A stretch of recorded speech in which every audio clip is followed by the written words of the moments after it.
Bismillahirrahmanirrahim. Alhamdulillah nahmaduhu wa nasta'inuhu wa nastaghfiruh. Wa na'udzu billahi min shururi anfusina wa min sayyiati a'malina. Man yahdihillahu fala mudilla lahu wa man yudlil fala hadiya lahu.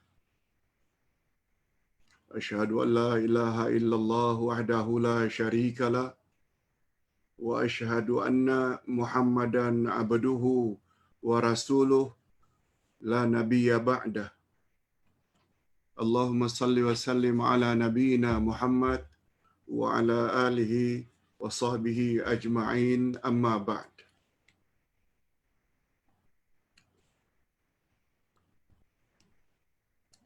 Hadirin dan hadirat serta para pemirsa yang saya hormati, Assalamualaikum warahmatullahi wabarakatuh.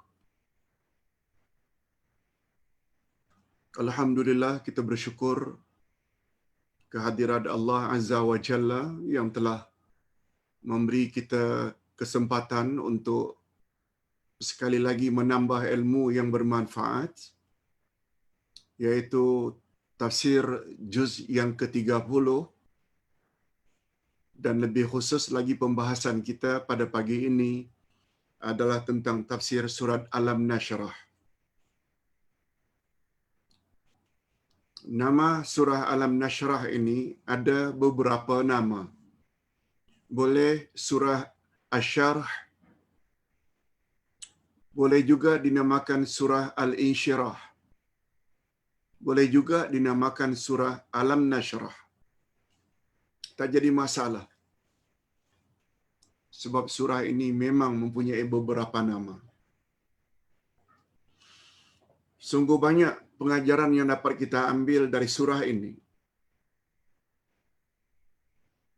Ustaz tulis, kalau tidak salah, 7 halaman atau 7 muka surat. Maaf, 6 halaman atau 6 muka surat yang pengajarannya sangat banyak. Lebih-lebih lagi bila dikaitkan dengan bulan Rabiul Awal, bulan kelahiran Nabi Muhammad sallallahu alaihi wasallam. Bagaimana sikap kita? Okey. Untuk mendapat keberkatan, Ustaz baca terlebih dahulu surahnya. A'udzubillahi minasyaitonirrajim. Bismillahirrahmanirrahim. Alam nashrah laka sadrak wa wada'na 'anka wizrak alladhi anqadha dhahrak wa rafa'na laka dhikrak fa inna ma'al usri yusra inna ma'al usri yusra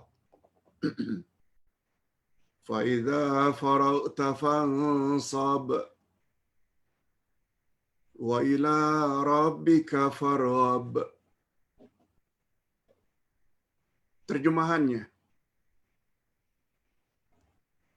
bukankah kami telah melapangkan untukmu dadamu, yakni dada Nabi Muhammad telah dilapangkan oleh Allah, dan kami telah menghilangkan daripadamu bebananmu. Allah tak mau menyusahkan Nabi.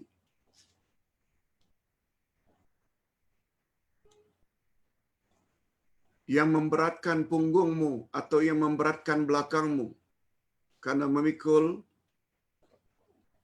tugasan yang berat, lalu Allah ringankan. Dan kami tinggikan bagimu sebutan namamu. Nabi Muhammad sebutannya tinggi senantiasa. Walaupun ada segelintir manusia yang mencemoohnya, tapi di sisi Allah, Nabi Muhammad ditinggikan oleh Allah. Sebutannya. Nanti kita artikan apa maknanya. Karena sesungguhnya kesulitan itu ada kemudahan. Karena sesungguhnya sesudah kesulitan itu ada kemudahan. Sesungguhnya sesudah kesulitan itu ada kemudahan. Mengapa diulang sampai 2 kali? Nanti kita akan tahu rahasianya.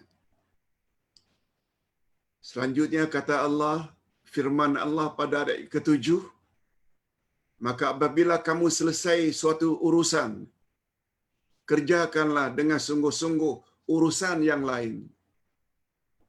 Dan ayat yang terakhir, dan hanya kepada Tuhanmu lah hendaknya kamu berharap, bukan kepada yang lain. Hanya kepada Tuhanmu sajalah hendaknya kamu mengharap. Okey, itu baru terjemah harfiah. Ustaz ikuti dengan makna perkataan demi perkataan, mufradat atau vocabulary-nya. Yang ini mungkin kita boleh baca masing-masing. Kita langsung saja kepada mukaddimah.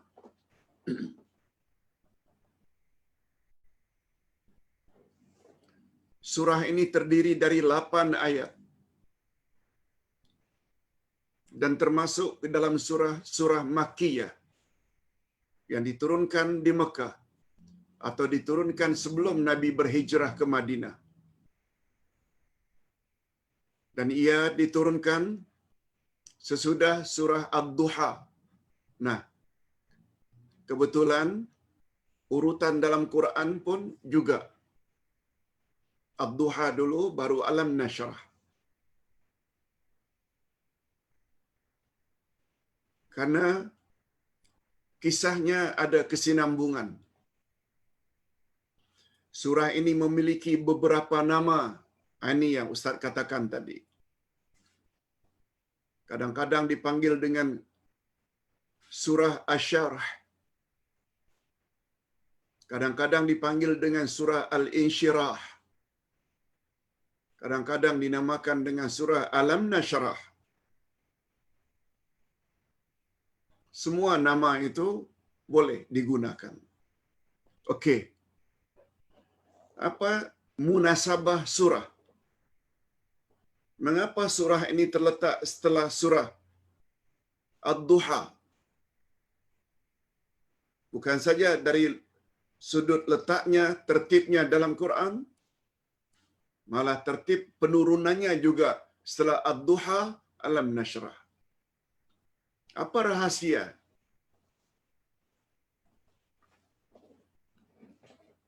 Munasabahnya setelah Ad-Duha, Alam Nashrah. Orang-orang kafir musyrikin pada permulaan Islam selalu menghina orang-orang Islam karena mereka hidup dalam kemiskinan. Sampai hari ini, orang-orang kafir khasnya menghina orang Islam.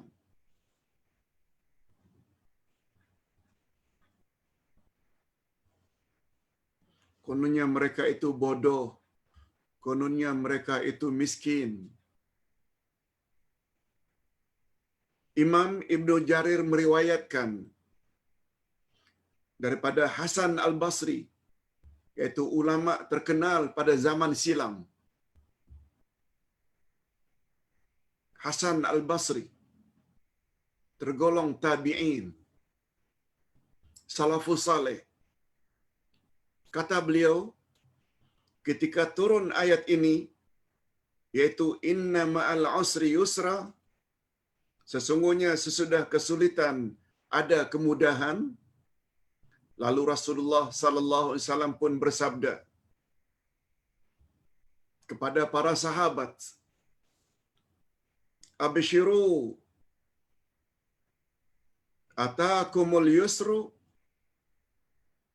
la yaghlibal usru yusrain.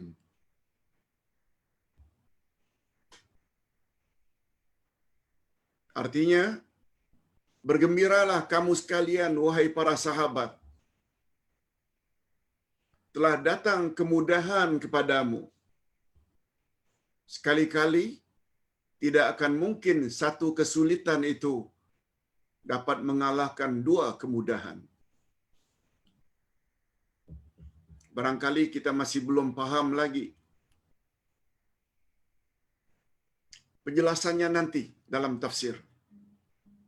Ketika giliran ayat inna ma'al usri yusra.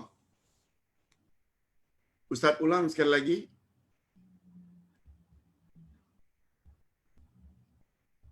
Hasan al-Basri berkata,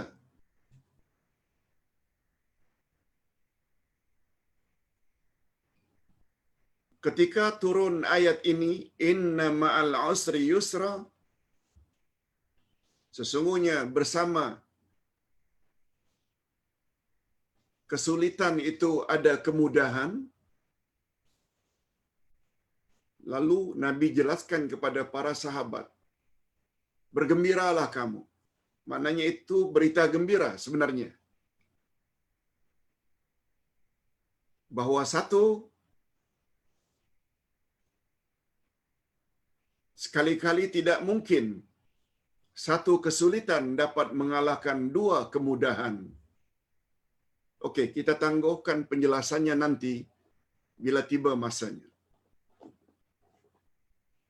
Ustaz ingin jelaskan terlebih dahulu tafsir ayat pertama.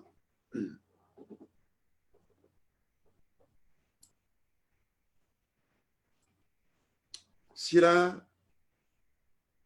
fokus penjelasan tentang ayat ini. Ayat ini sangat bermanfaat untuk kita fahami dan amalkan.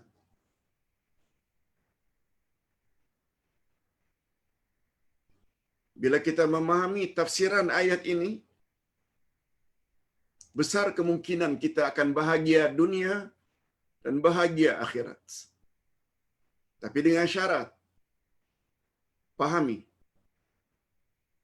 maksud ayat sebagaimana yang dijelaskan sendiri oleh Rasulullah sallallahu alaihi wasallam. Ikut penjelasan Rasul. Itu nama yang sebenar, maksud yang sebenar cinta Rasul.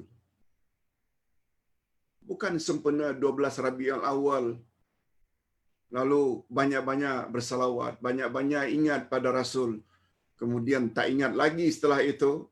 No, bukan begitu caranya.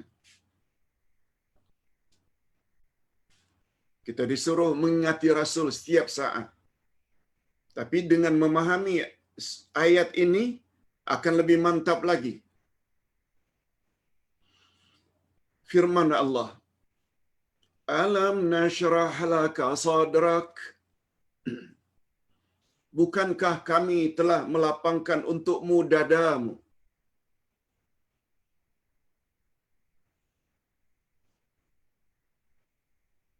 Dada kadang-kadang jadi sempit.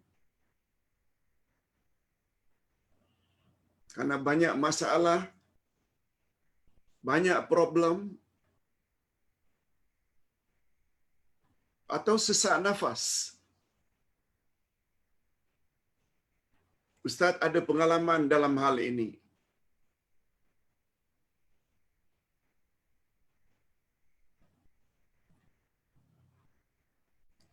Lebih kurang 15 tahun yang lalu, atau 20 tahun yang lalu, dapat panggilan dari Indonesia karena ayah sakit kuat.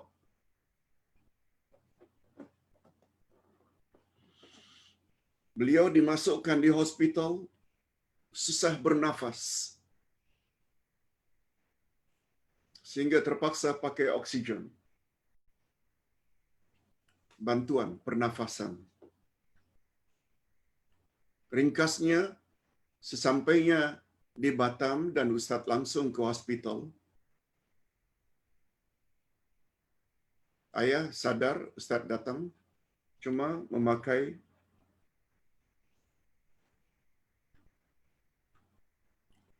bantuan pernafasan.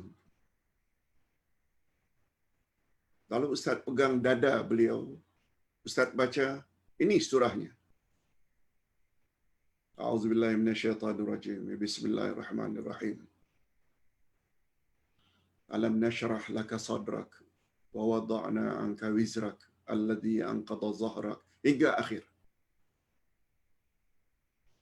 Beliau yang tadinya terjungap-jungap langsung reda dengan izin Allah, langsung minta dibuka oksigen. Mujarab sungguh ayat ini. Sesuai dengan maknanya, bukankah kami telah lapangkan bagimu dadamu? Walaupun pada asalnya ini untuk Nabi Muhammad sallallahu alaihi wasallam, tapi semua kita tahu ayat Quran adalah syifa. Sebagaimana firman Allah pada ayat 82 dari surat Al-Isra, wa nunazzilu minal Qur'ani ma huwa syifaa'un wa rahmatun lil mu'minin. Apalagi kita faham ayat tersebut ada kaitannya dengan sesak nafas, dengan sempitnya dada, baca ayat yang ada kaitannya. Okey, kita teruskan. Minta maaf kalau Ustaz perlu cakap masalah peribadi. Tapi tidak ada salahnya sebagai guru menyampaikan pengalamannya. Alhamdulillah. Menurut Imam Ibnu Katsir, maksud ayat di atas, kami masukkan cahaya ke dalam dadamu. Itu maksudnya. Sehingga dengan kemasukan cahaya ke dalam dada, maka dada menjadi lapang dan luas. Begitu komen ulama tafsir terkenal Imam Ibnu Katsir. Ini sebagaimana maksud firman Allah pada ayat yang lain. Surat Al-An'am ayat 125. Bunyi ayatnya begini. فَمَنْ يُرِدِ اللَّهُ أَنْ يَهْدِيَهُ يَشْرَحْ صَدْرَهُ لِلْإِسْلَامِ. Artinya, barang siapa yang Allah menghendaki, barang siapa yang Allah menginginkan untuk memberi kepadanya petunjuk, niscaya dia, yakni Allah, akan lapangkan dadanya suka kepada Islam, memeluk Islam, atau suka kepada Islam. Allah sebut.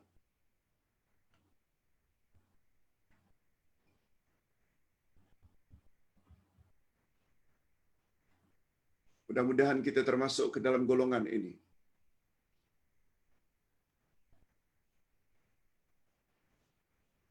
Tapi kita kan sudah Muslim, Ustaz. Betul. Tapi berapa banyak orang Islam yang tak suka pada Islam? Itu sebabnya maknanya bukan sekedar memeluk Islam. Suka pada Islam. Suka pada Quran, suka pada sunnah Nabi sallallahu alaihi wasallam, suka kepada bimbingan-bimbingan agama.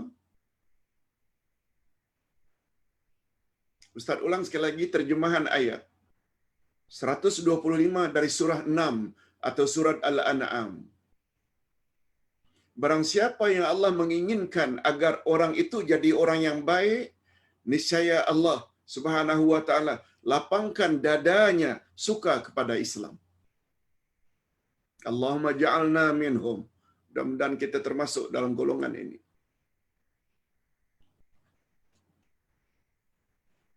Ketika turun ayat itu, Nabi Muhammad sallallahu alaihi wasallam ditanya, "Ya Rasulullah, bagaimanakah cara Allah melapangkan dada seseorang, bukankah itu sesuatu yang maknawi? Bukankah itu sesuatu yang abstrak? Tak nampak? Pertanyaan sahabat. Lalu Nabi Muhammad sallallahu alaihi wasallam jawab, "Nurun yuqzafu fihi fayansharihu lahu wa yanfasih." Cara Allah melapangkan dada orang yang ingin diberinya petunjuk, cara Allah melapangkan dada orang-orang yang ingin diberinya petunjuk, yaitu Allah campakkan, masukkan nur ke dalam dada orang tersebut, yang dengan kemasukan cahaya itu dadanya menjadi lapang dan luas. Sahabat bertanya lagi, "Ustaz bacakan dulu, Ustaz jelaskan dulu, nanti kita baca."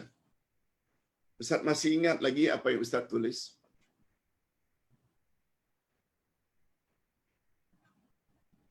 Apa kata sahabat? "Ya Rasulullah, bukankah kemasukan cahaya ke dalam dada seseorang sesuatu yang kita tak nampak? Boleh tak Tuan beritahu ciri-ciri atau tanda-tanda gerak-gerik dari orang berkenaan menunjukkan cahaya sudah masuk ke dalam dadanya? Allahu min alamat." Apakah ada alamatnya, tanda-tandanya bahawa nur sudah masuk ke dalam dada orang tersebut? Ada, kata Nabi. Ada 3. Ini yang hendak kita baca. Ketika ayat ini diturunkan, para sahabat bertanya kepada Rasulullah sallallahu alaihi wasallam, "Kaifa yashrah sadrahu ya Rasulullah?" Bagaimana cara Allah melapangkan dada orang berkenaan yang ingin diberinya petunjuk? Baginda menjawab, "Nurun yuqzafu fihi fayansharihu lahu wa yanfasih." Cara Allah melapangkan dada seseorang yang ingin diberinya petunjuk, Allah masukkan cahaya ke dalam dadanya, yang dengan kemasukan cahaya, dadanya menjadi lapang dan luas.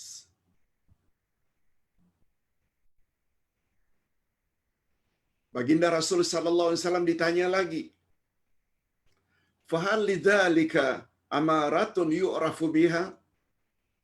Apakah ada tanda-tanda dari gerak-gerik orang berkenaan, sikapnya, tindak tanduknya,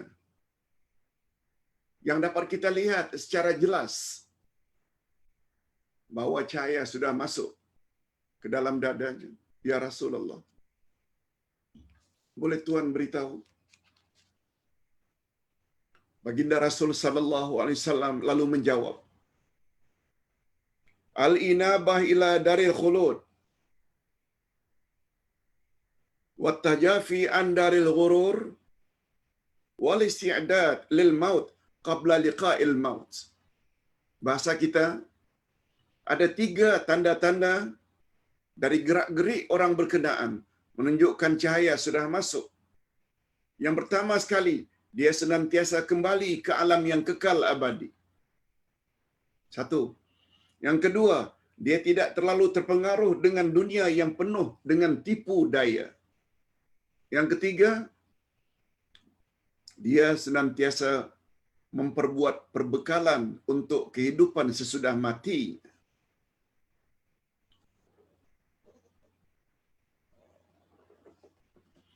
Demikianlah beberapa tanda yang boleh kita saksikan pada diri seseorang yang Allah berkehendak untuk memberinya petunjuk. Semoga kita semua termasuk ke dalam golongan yang beruntung tersebut. Amin ya rabbal alamin.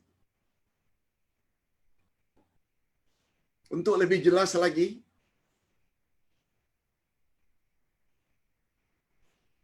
Ustaz tambah. Setelah penjelasan Ustaz nanti dengan contoh-contoh,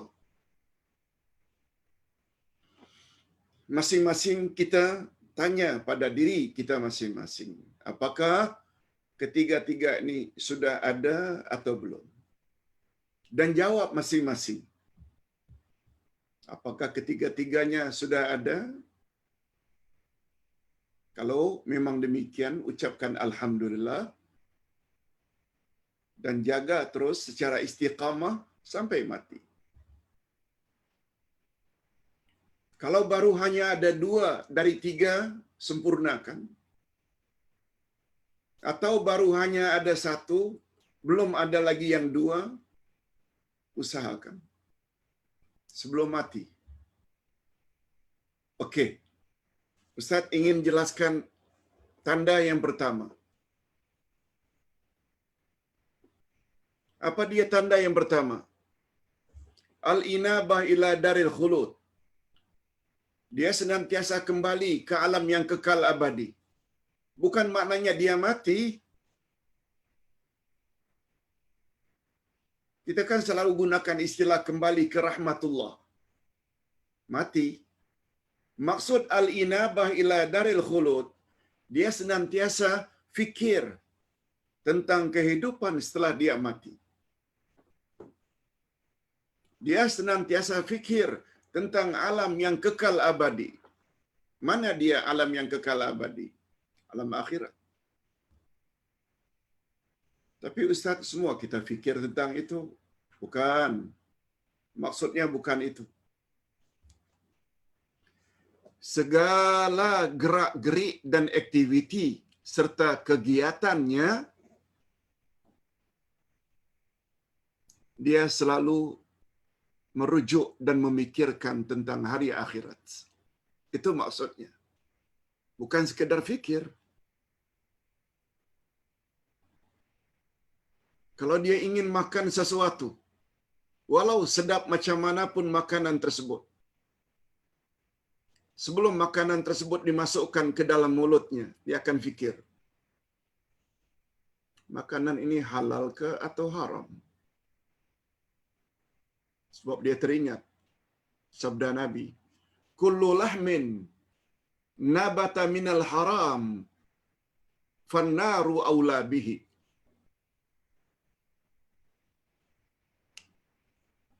Setiap daging yang tumbuh hasil dari pemakanan yang haram, nerakalah tempatnya yang lebih utama. Dengan memikirkan hal demikian, dia tak tergamak nak masukkan makanan tersebut ke mulutnya.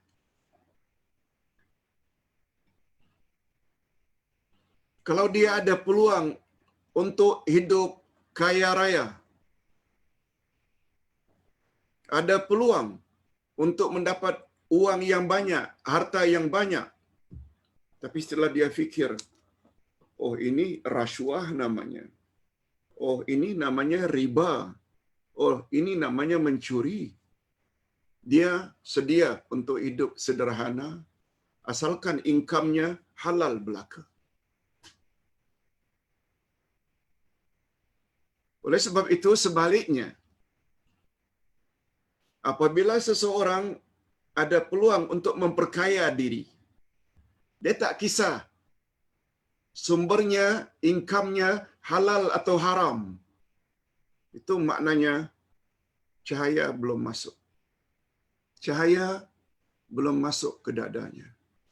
Orang yang dadanya cahaya dah masuk, dia akan banyak ingat kepada akibat setelah dia mati. Itu maknanya al-inabah ila daril khulud.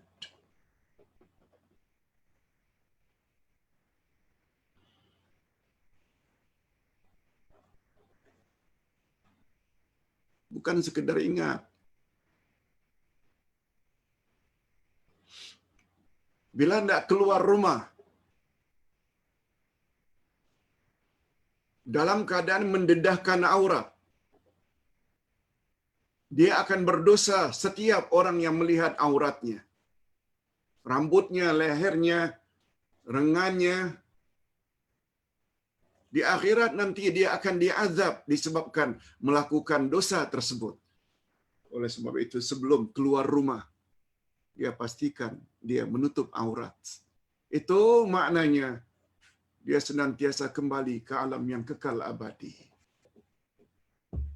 Itu maksudnya bukan sekedar ingat, semua orang ingat. Yang kedua, at-tajafi an daril ghurur. Dia tidak begitu terpengaruh dengan kemanisan dunia. Kalau dia ingin menjadi pemimpin, dia akan menjadi pemimpin dengan cara yang betul.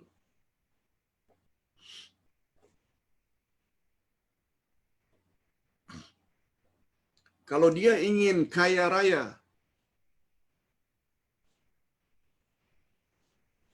dia kumpul duit melalui duit-duit yang halal. Walau ditawarkan bagaimanapun banyaknya harta, melalui sogokan, melalui korupsi, melalui rashwah, dia tidak akan tertarik. Dia tidak akan tertarik. Walaupun dengan berbuat demikian dia boleh hidup senang. Tapi dia tahu, hidup seperti itu tidak akan diberkati oleh Allah. Belum lagi di akhirat nanti menunggu siksaan. Semua perjalanannya terarah untuk mendapat keredaan Allah.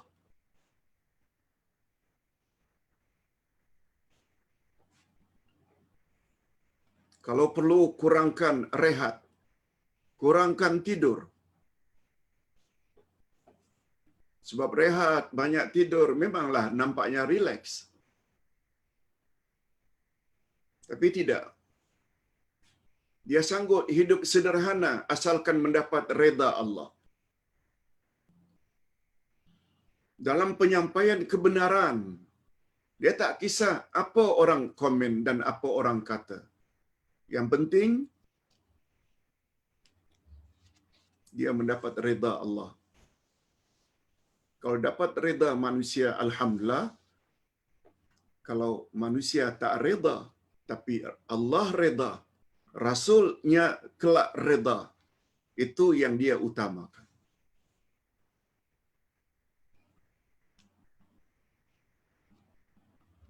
Ini maksudnya at-tajafi an daril ghurur. Dia tidak tertipu.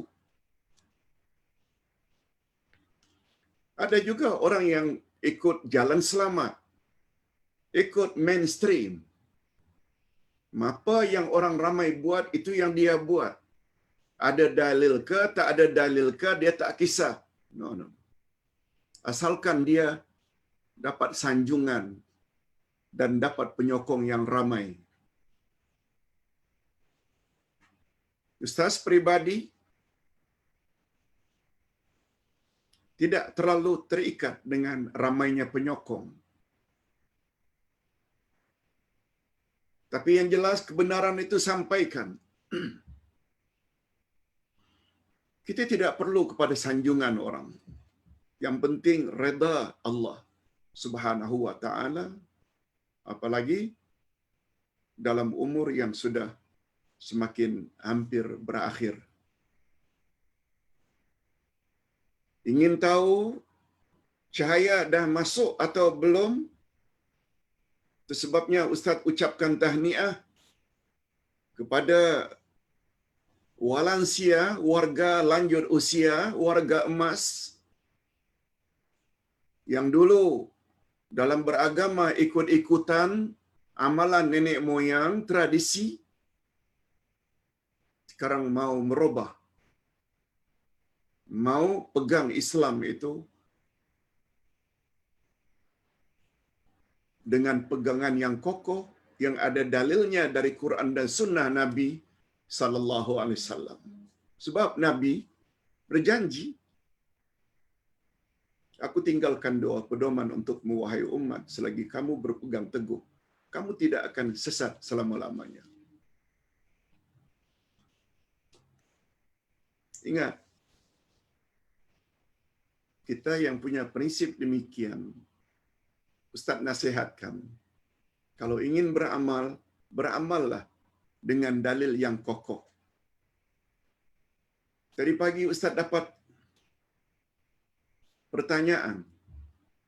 Ustaz, betulkah selawat ini bila dibaca pada hari Jumaat setelah asar, lalu Allah ampun 80 tahun dosanya? Kalau Ustaz jawab, menurut ulama hadis, hadis itu matruk. Hadis itu matruk. Maknanya dhaifun jiddan, lemah, sangat lemah, sangat lemah.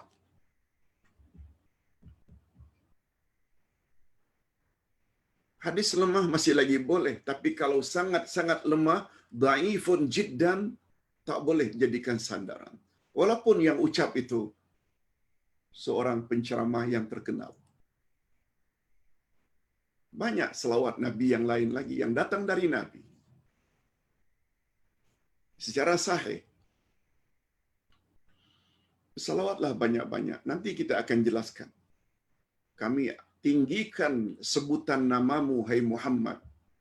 Kita bersalawat ke, tak bersalawat ke, Nabi Muhammad tetap akan tinggi di mata Tuhan. Okey. Dah dua dah penjelasannya. Pertama tadi, selalu ingat dengan alam yang kekal abadi, sehingga dalam tindak tanduknya, dia selalu jadikan ukuran akhirat, bukan dunia.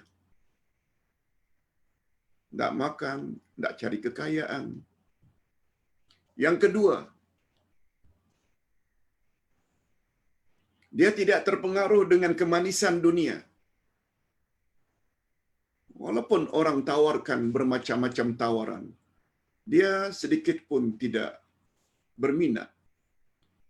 Andai kata tawaran itu dapat menjejaskan atau mendatangkan kemurkaan Allah Azza wa Jalla. Dan yang ketiga, dia senantiasa memperbanyak bekal untuk dibawa sesudah dia mati. Dia senantiasa memperbanyak bekal untuk dia bawa sesudah dia mati.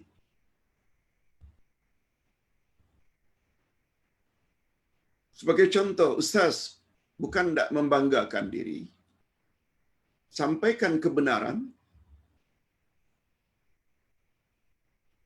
tulis semampu yang boleh untuk kita tinggalkan. Mudah-mudahan nanti bila ada orang baca, dalam kubur kita dah dapat pahala. Bimbing anak semampu yang boleh agar menjadi anak-anak dan cucu cicit yang diredai oleh Allah. Itu semua maknanya kita dah mula fikir bekal-bekal di akhirat. Sebab anak dan cucu semua amal saleh mereka akan diterima oleh ibu bapa walau mereka sedang berada di alam barzakh. Bukan hanya fikir dunia. Nah, setelah mendapat penjelasan demikian, sila tanya pada diri. Sudah ada atau belum yang tiga ini? Kalau belum, sempurnakanlah.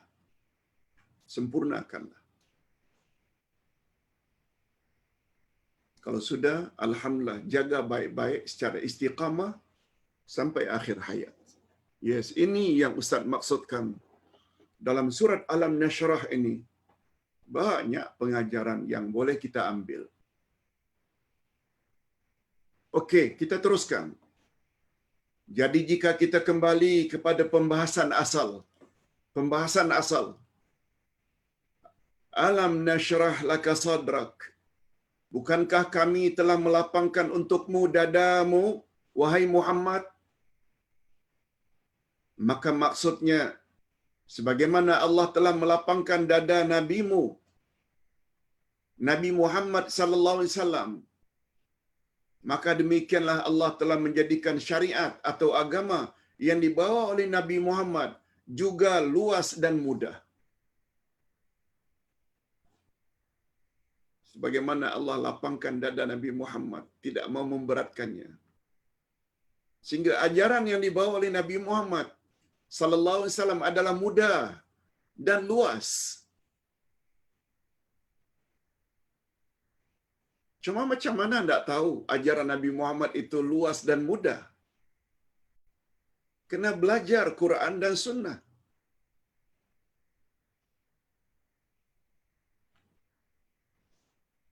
Tapi kalau tidak ada ilmu, mula dah fikir, apalah Islam ni, ini tak boleh, ini tak boleh, ini tak boleh. Karena apa? Karena ketiadaan ilmu. Ingat, ajaran yang dibawa oleh Nabi Muhammad sallallahu alaihi wasallam bukan semuanya azimah, tapi juga ada rukhsah. Azimah maknanya hukum asal. Sedangkan rukhsah pula hukum kelonggaran atau keringanan.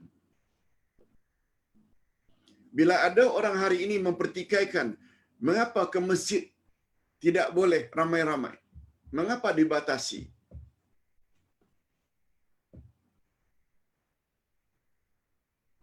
Jawabnya, karena orang berkenaan hanya tahu hukum azimah, tapi tidak faham hukum rukhsah. Azimah ni hukum asal. Tidak sah salat tanpa wuduk.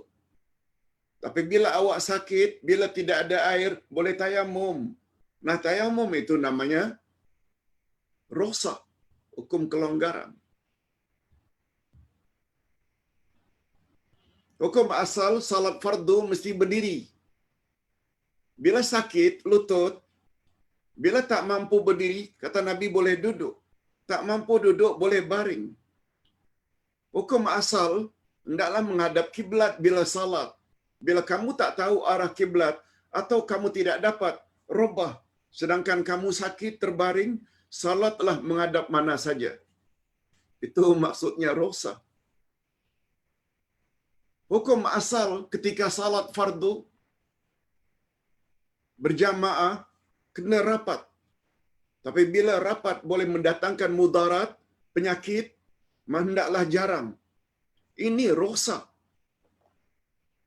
Tapi bila yang kita belajar itu azimah, azimah, azimah, rukhsah tak belajar, akan jadi macam itu.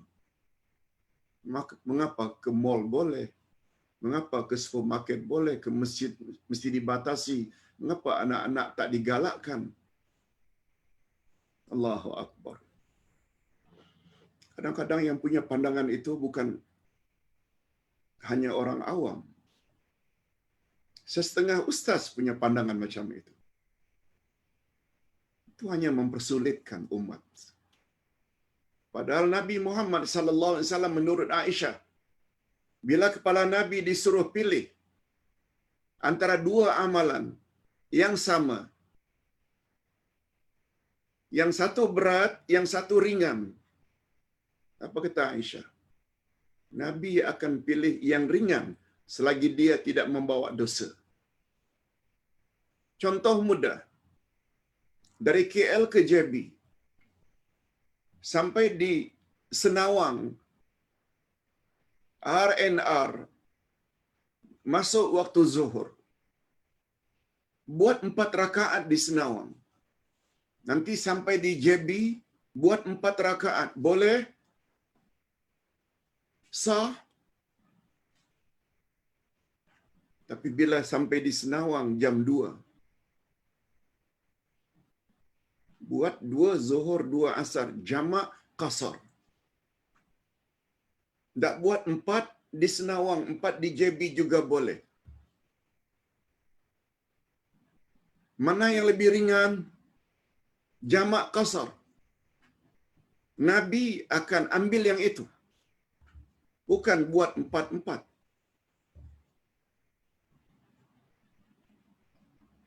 Malah kata Nabi, walaupun hari ini kemana-mana kita pergi, orang kafir tidak ganggu, tapi itu adalah sedekah daripada Allah. Ketika ditanya oleh Umar ibn Khattab, sadaqatum minallahi faqbalu sadaqata.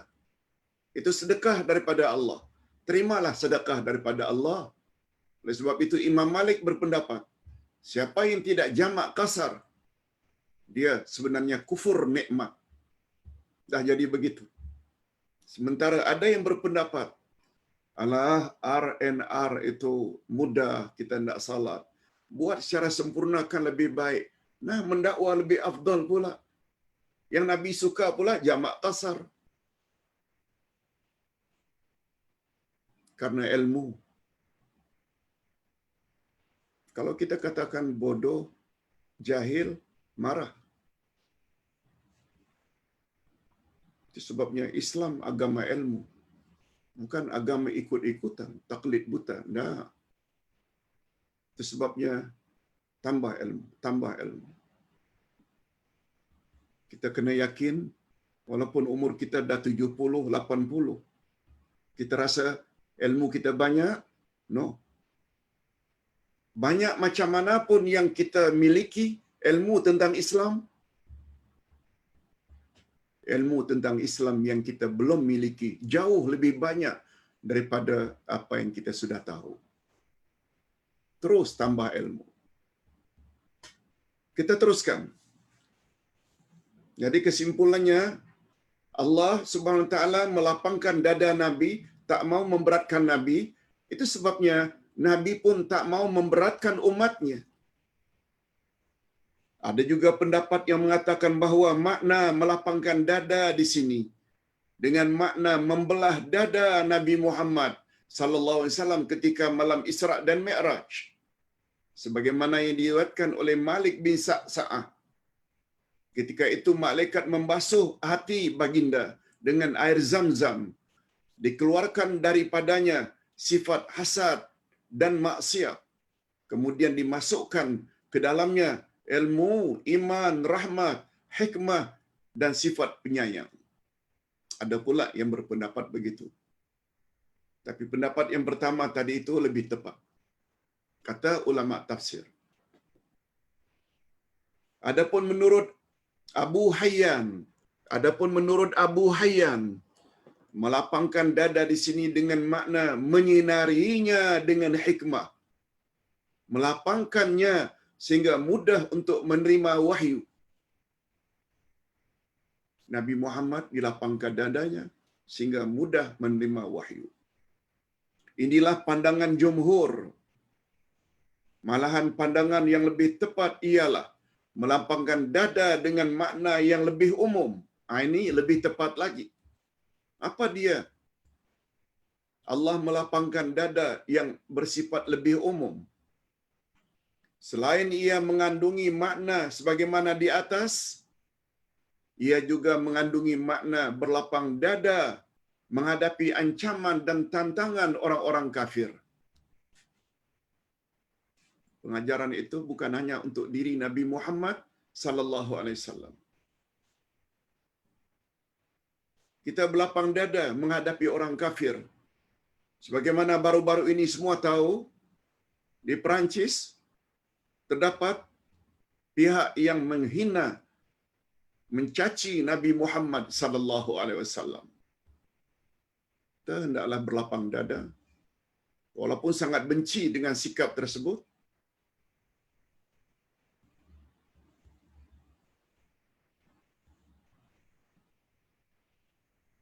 Kebanyakan ulama mengartikan melapangkan dada di sini dengan perkara maknawi atau abstrak. Mudahkan. Mudahkan Islam itu. Mudahkan. Agama Islam memang agama yang mudah. Sesuai dengan fitrah manusia.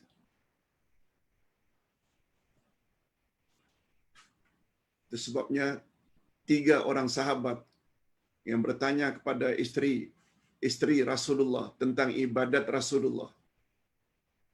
Semuanya mengatakan, ya Allah, Rasul yang telah dijamin masuk syurga saja ibadatnya sebanyak itu. Kebetulan ketika itu Nabi tidak ada di rumah. Lalu berkatalah yang pertama, mula nanti malam aku akan qiyamul lail dan tidak akan tidur. Kata yang kedua, mula esok siang aku akan berpuasa setiap hari. Kata yang ketiga, aku tidak akan kawin. Lalu Nabi Muhammad sallallahu alaihi wasallam datang. Beliau macam tahu saja. Mungkin mendapat maklumat dari malaikat. Langsung Nabi kata, aku tahu kamu sekalian kata ini dan itu, kata ini dan itu, kata ini dan itu.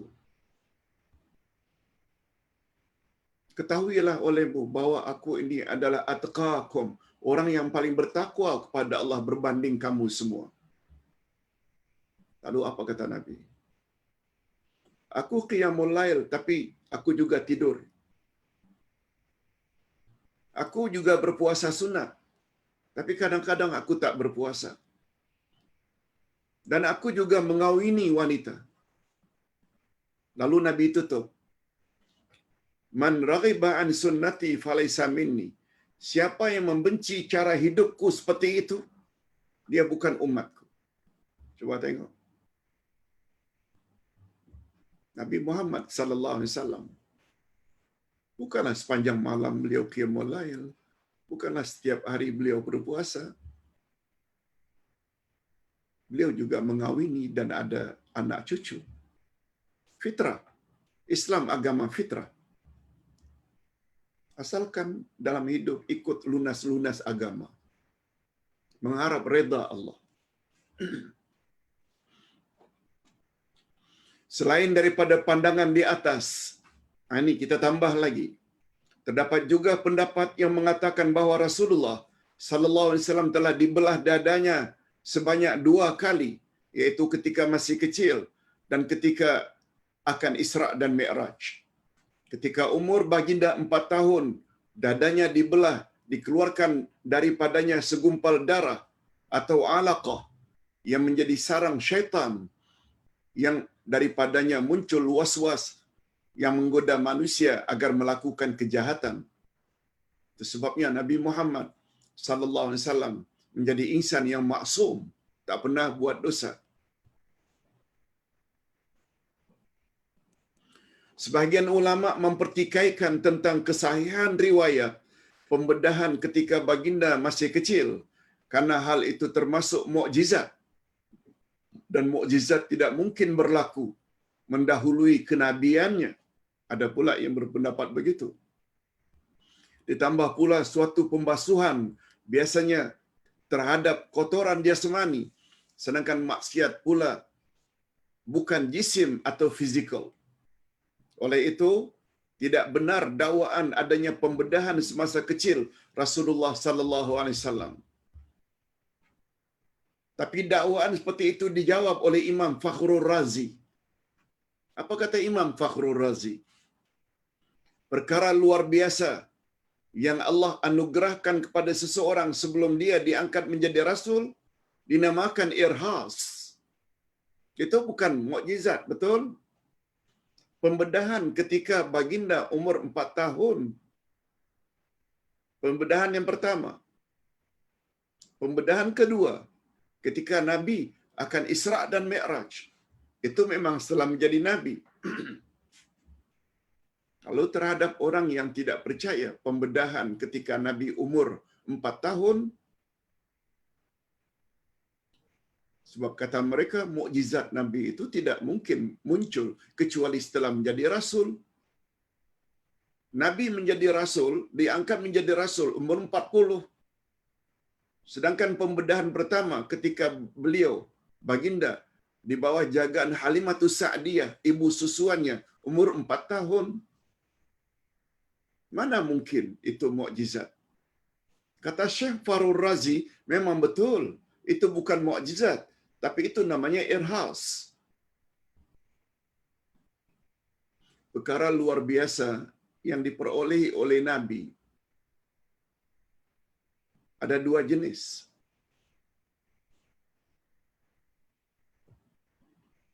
Atau untuk lebih luas lagi, perkara luar biasa ini ada 4 macam. Ada 4 macam.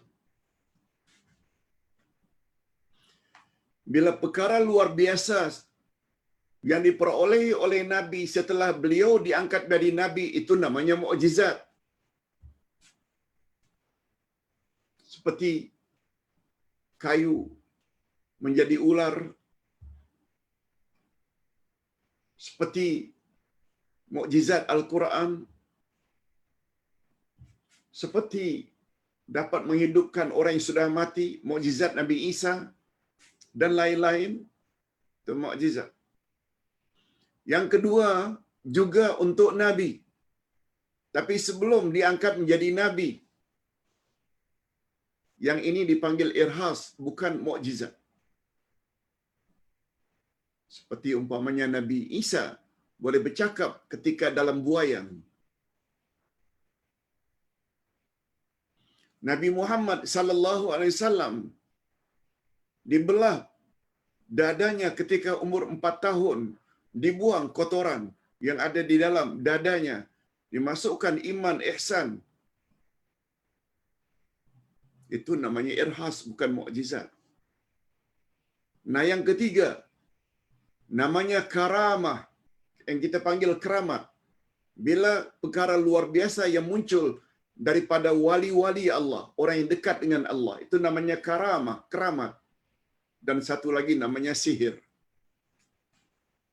Sihir ini perkara luar biasa yang muncul dari orang yang jahat. Apakah dari orang kafir atau orang Islam yang jahat, namanya sihir. Semua itu termasuk perkara-perkara luar biasa. Jangan lupa esok jam 10.30 hari Ahad kita mula belajar buku Akidah 2. Pelajaran pertama esok adalah tentang sihir. Sihir. Apa itu definisi sihir? Apa ciri-ciri sihir? Apa hukum sihir? Apa hukum terhadap tukang sihir? Itu pembahasan esok insya-Allah. Berdasarkan buku Akidah Ahlus Sunnah wal Jamaah jilid 2. Pelajaran pertama atau bab pertama. Kita teruskan. Imam Al-Fakhrur Razi menjawab, perkara luar biasa yang Allah anugerahkan kepada seseorang sebelum ia diangkat menjadi rasul dinamakan irhas. Ia bukanlah sesuatu yang mustahil. Bukankah darah hitam yang dibasuh daripada hati Rasulullah sebagai lambang bahagian hati yang cenderung pada maksiat? Bukankah dengan pembersihan itu sebagai pertanda ia kelak akan menjadi manusia yang maksum, yakni terpelihara dari dosa, dan akan menjadi insan yang senantiasa patuh kepada Tuhannya dan senantiasa menjauhi dari semua jenis kejahatan, apatah lagi Allah berkuasa melakukan apa yang Dia kehendaki. Itu jawaban Imam Fakhrur Razi. Okey, kita teruskan dengan ayat berikut. Masya Allah. Baru ayat pertama saja kita sudah jelaskan selama 1 jam. Masya Allah. Kita teruskan semampu yang boleh. Wa wada'na 'anka wizrak alladhi anqadha zahrak, dan kami telah menghilangkan daripadamu bebanmu yang memberatkan punggungmu. Maksudnya, Allah Subhanahu Wa Taala telah menghapuskan dari Rasulullah sallallahu alaihi wasallam bebanan-bebanan yang baginda sendiri beranggapan ia sebagai dosa dan maksiat, sehingga menjadi bebanan pemikiran yang cukup meletihkan. Baginda selalu fikir, jangan-jangan itu dosa, jangan-jangan itu dosa, jangan-jangan itu dosa. Sama dia berlaku sebelum kenabian atau sesudah kenabian. Jadi pemikiran Nabi yang sebenarnya hanyalah khilaful aula, bukan dosa sebenarnya, cuma bercanggah dengan perkara yang lebih utama. Itu saja. Dia berbeza. Dosa lain, bercanggah daripada yang lebih utama.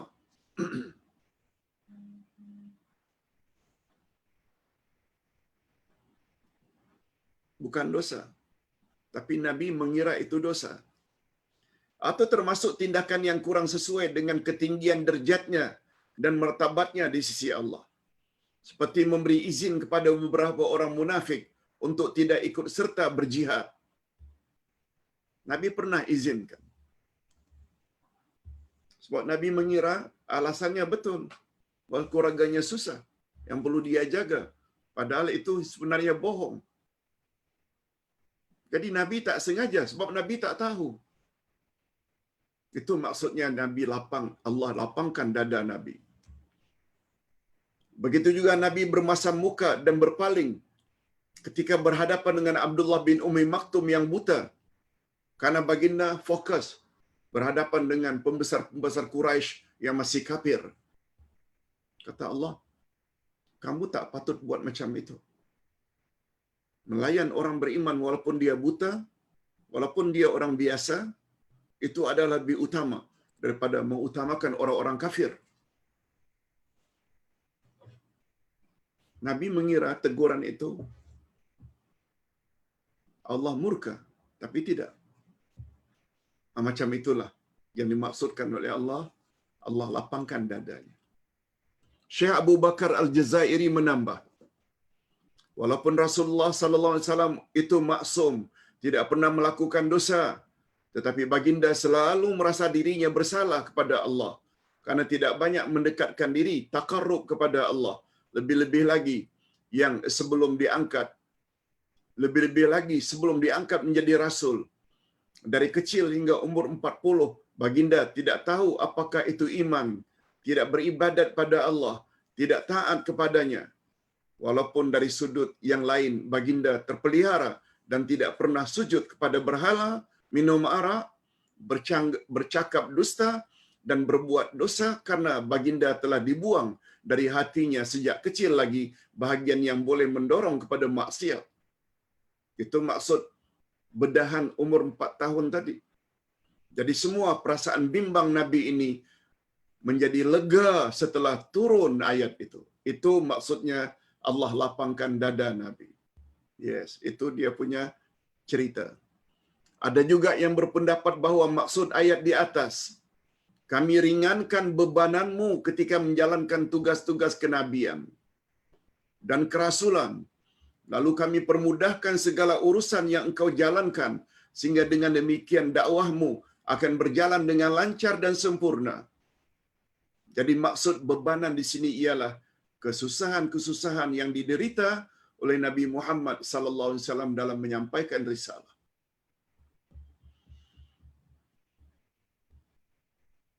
Itu sebabnya kita yang ingin mengikuti jejak langkah Rasul,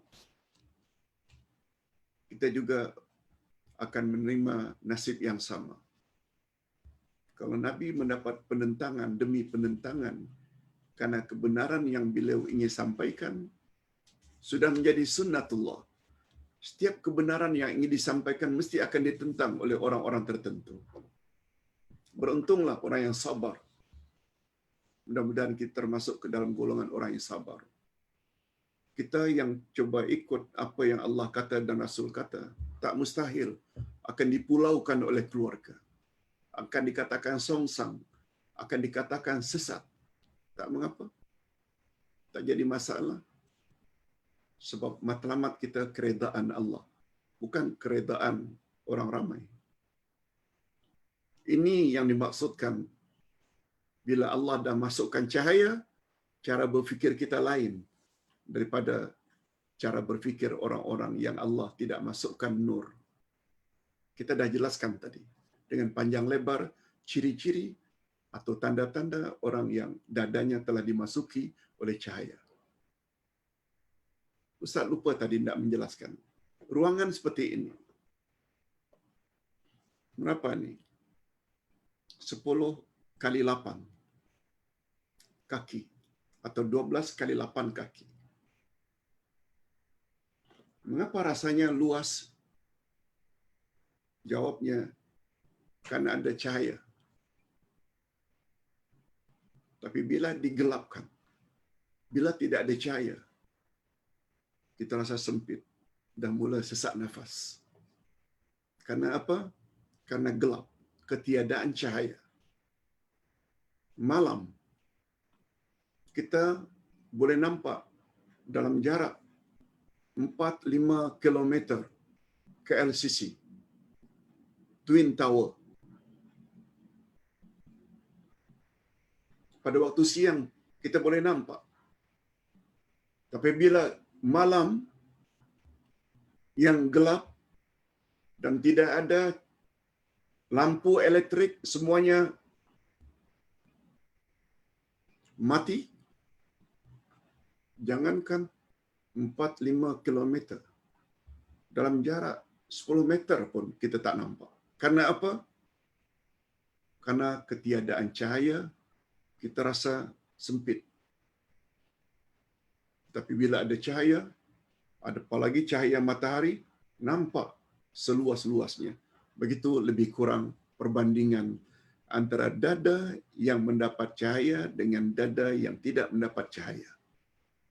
Mudah-mudahan kita semua termasuk ke dalam golongan orang-orang yang diberi oleh Allah taufik dan restu untuk mendapat cahaya daripada Allah. Okey, kita teruskan dengan ayat. Wa rafa'na laka dzikrak, dan kami tinggikan bagimu sebutan namamu. Ini tadi yang kita tanya. Pak Ustaz, apa maksudnya? Nabi telah ditinggikan. Namanya atau sebutan namanya. Diriwayatkan bahawa ketika ayat itu turun, Nabi sempat tanya pada Jibril, apa maksudnya ya Jibril namaku ditinggikan dalam sebutannya? Kata Jibril, Allah suruh beri tahu kepadamu, hai Muhammad, tidak disebut nama Allah, kecuali disebut juga sesudahnya namamu. Itu maksudnya. Allah tinggikan sebutan nama Nabi Muhammad.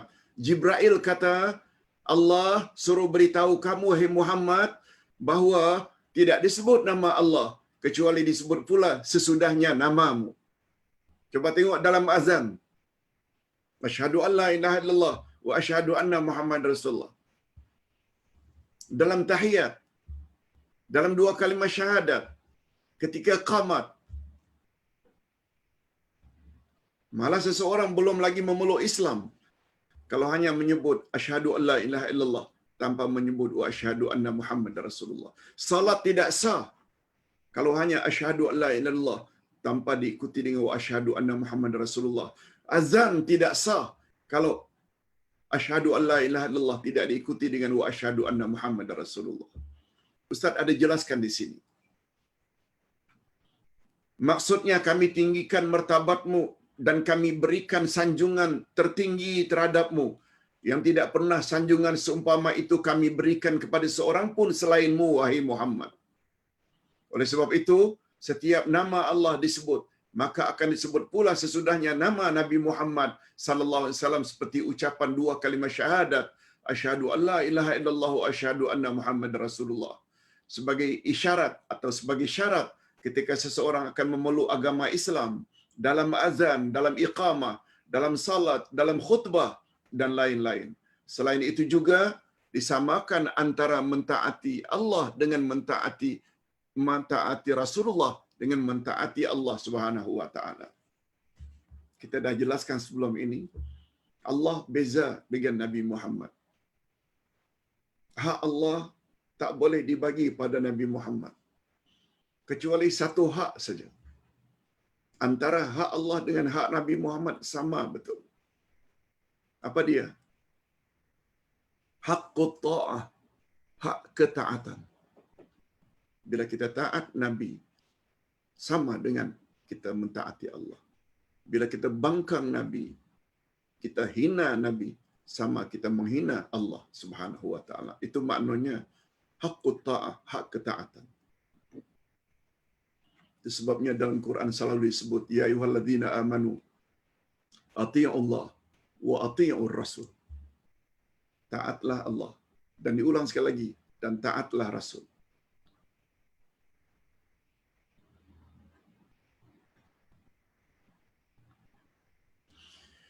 Ibnu Jarir berkata, Rasulullah sallallahu alaihi wasallam bersabda, aku pernah didatangi oleh malaikat Jibril alaihi salam lalu berkata kepadaku, Tuhanmu dan Tuhanku telah berfirman, kaifa rafa'tu zikrak? Bagaimana cara aku meninggikan sebutan namamu? Allah kata, ingin tahukah kamu macam mana cara aku meninggikan sebutan namamu? Lalu aku pun menjawab, Allahu a'lam. Kata Nabi, aku tak tahu apa maksud Allah. Selanjutnya Jibril menyampaikan pesan Allah. Idza zukirta ma'i. Maknanya, maksud ayat itu, kami tinggikan sebutan namamu, maksudnya, jika namaku, iaitu nama Allah disebut, maka akan disebut pula namamu bersamanya, iaitu nama Nabi Muhammad sallallahu alaihi wasallam. Hadis riwayat Ibnu Abi Hatim daripada Yunus bin Abdul A'la. Seyogia diingatkan, sewajarnya lah, sepatutnya lah diingatkan bahawa menyanjung Nabi Muhammad sallallahu alaihi wasallam terbagi kepada dua. Menyanjung Nabi terbagi kepada dua. Yang pertama, sanjungan yang dibolehkan. Sanjungan yang dibolehkan, iaitu ta'zim masyru'. Ta'zim membesarkan masyru' yang disyariatkan. Yang kedua, sanjungan yang dilarang. Ta'zim ghairu masyru'. Ta'zim yang tidak dibolehkan. Oh, adakah Ustaz ta'zim yang tidak dibolehkan? Bila disebut saja Nabi Muhammad, nama Nabi Muhammad, lalu kita sambut dengan salam, salawat dan salam. Allahumma salli wa sallim alaih. Allahumma salli ala Muhammad wa ala ali Muhammad. Bila Nabi Muhammad namanya disebut, hatta di dalam khutbah Jumaat, itu namanya ta'zim masyru'. Ta'zim yang digalakkan. Malah kata Nabi, manusia yang paling bakhil adalah apabila namaku disebut, dia tidak sambut dengan salawat dan salam. Itu namanya salawat atau ta'zim masyru'. Sanjungan yang dibolehkan terbatas kepada sanjungan yang disuruh oleh syarak saja. Apakah melalui suruhan yang terdapat di dalam Al-Quran atau Al-Hadis, seperti bersalawat dan salam ke atas baginda, mengikuti sunnahnya, itu cara menyanjung Rasulullah, menghormati keluarga dan sahabat-sahabatnya dan lain-lain, hormat pada Aisyah, Hafsah dan isteri-isteri yang lain, dan sahabat-sahabat Nabi, hormat pada Abu Bakar, Umar, Osman dan Ali. Jangan ikuti jejak langkah Syiah yang menghina Abu Bakar dan Umar serta Osman. Sebab Syiah hanya menyanjung dan membesarkan Sayyidina Ali. Salah sangat dalam pandangan Ahlus Sunnah wal Jamaah. Kita mesti hormat sahabat-sahabat Nabi, apalagi 4 mereka itu telah dijamin oleh Nabi termasuk 10 orang teratas yang garanti masuk syurga. Sanjungan terhadap Nabi Muhammad sallallahu alaihi wasallam yang memberi kesan pahala kepada manusia hanya terbatas kepada sanjungan yang dibolehkan, iaitu ta'zim masyru'. Bukan sanjungan yang direka-reka, yang terkadang-kadang melebihi dari batasan yang dibolehkan oleh syarak. Itu sebabnya nasihat Ustaz, utamakan salawat yang datang dari Nabi sallallahu alaihi wasallam. Ustaz tidak katakan tak boleh. Salawat yang direka atau dikarang oleh para ulama boleh, tapi pastikan ia tidak bercanggah. Namun demikian, walaupun tidak bercanggah, tapi bersalawat ke atas Nabi berdasarkan salawat yang Nabi ajar, itu the best. Itu yang terbaik. Yang tertinggi, salawat Ibrahimiyah yang kita baca selesai salat. Allahumma salli ala Muhammad wa ala ali Muhammad kama sallaita ala Ibrahim wa ala ali Ibrahim sampai fil alamin innaka Hamidum Majid. Ada jenis lain lagi Allahumma salli ala Muhammad wa ala ali Muhammad kama sallaita ala Ibrahim wa ala ali Ibrahim innaka Hamidum Majid. Allahumma barik ala Muhammad wa ala ali Muhammad kama barakta ala Ibrahim wa ala ali Ibrahim innaka Hamidum Majid. Jadi lagi sahih riwayat Bukhari Muslim. Okey, kita jelaskan lagi ayat-ayat berikut. Ini sangat mustahab untuk membuat kita menjadi orang yang rajin dan aktif dalam hidup menuju keredaan Allah. Fa inna ma'al usri yusra, inna ma'al usri yusra. Karena sesungguhnya sesudah kesulitan itu ada kemudahan. Dan sesungguhnya sesudah kesulitan itu ada kemudahan. Maksudnya, Allah mengkhabarkan bahawa sesungguhnya bersamaan dengan kesulitan itu terdapat kemudahan. Kemudian Allah menegaskan hakikat itu dengan mengulangi perkhabaran yang sama. Sekali lagi, Ais bin Shuraih berkata, aku mendengar Anas bin Malik berkata, ketika Rasulullah sallallahu alaihi wasallam sedang duduk dan di hadapannya ada sebuah batu. Lalu baginda sallallahu alaihi wasallam bersabda, "Lau ja'al 'usru fadakhala hadzal hujr, la ja'al yusru hatta yadkhula 'alaihi fayukhrijah." Masya-Allah. Apa kata Anas bin Malik?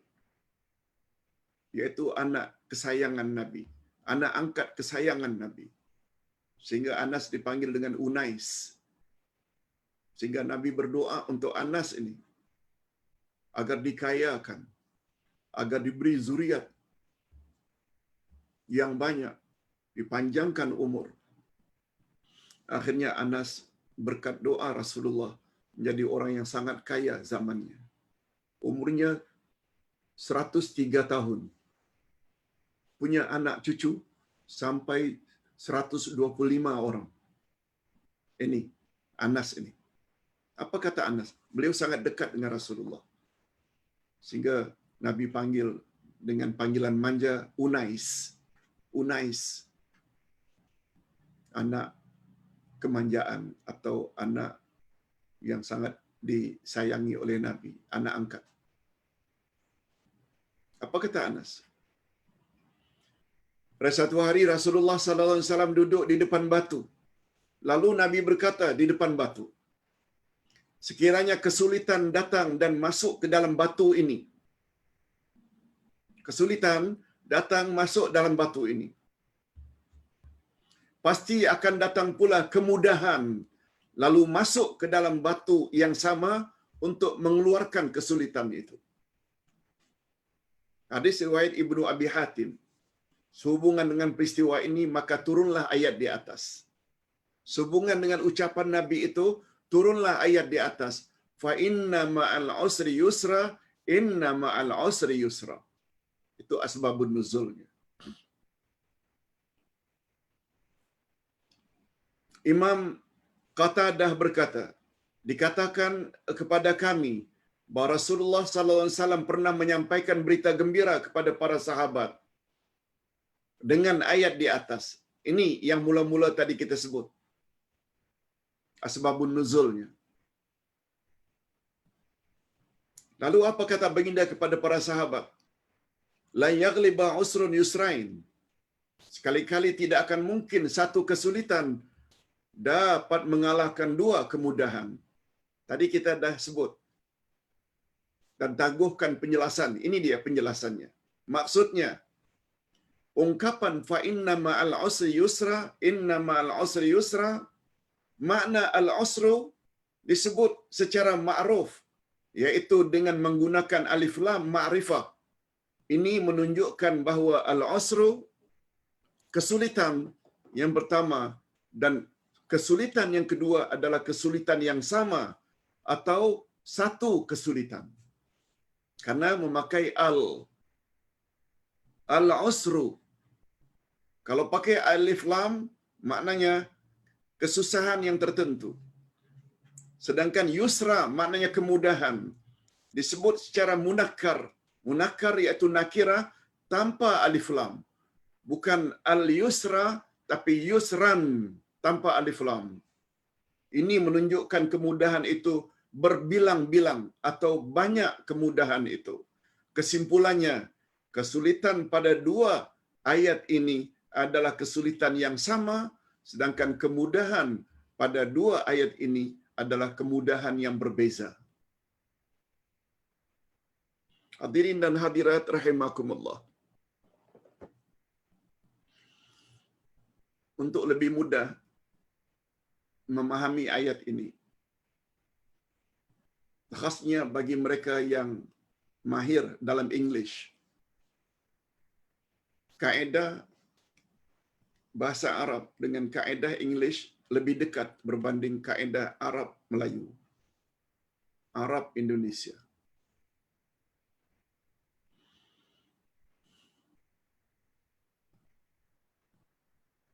Barangkali kita biasa dengar istilah definitif dan indefinitif.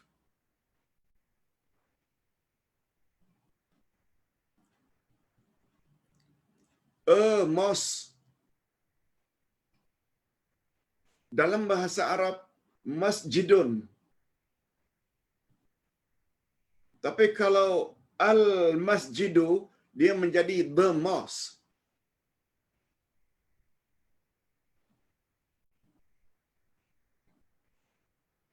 Baitun tanpa alif lam, baitun a house. Al-baitu the house. Itu sebabnya alif lam itu namanya alif lam ma'rifah. Maknanya rumah yang sudah diketahui, dikenal. Masjid yang sudah diketahui, masjid yang sudah dikenal. Al-masjidu, the mosque. Al-baitu, the house. A house, sebuah rumah, tak tentu lagi. Umum. A mosque, sebuah masjid, umum. Itu maksudnya mengapa pada Osron susah ada alif lam. Maknanya kesusahan tertentu. Yusra pula tidak kemudahan tertentu, tapi kemudahan yang banyak. Ustaz buat contoh.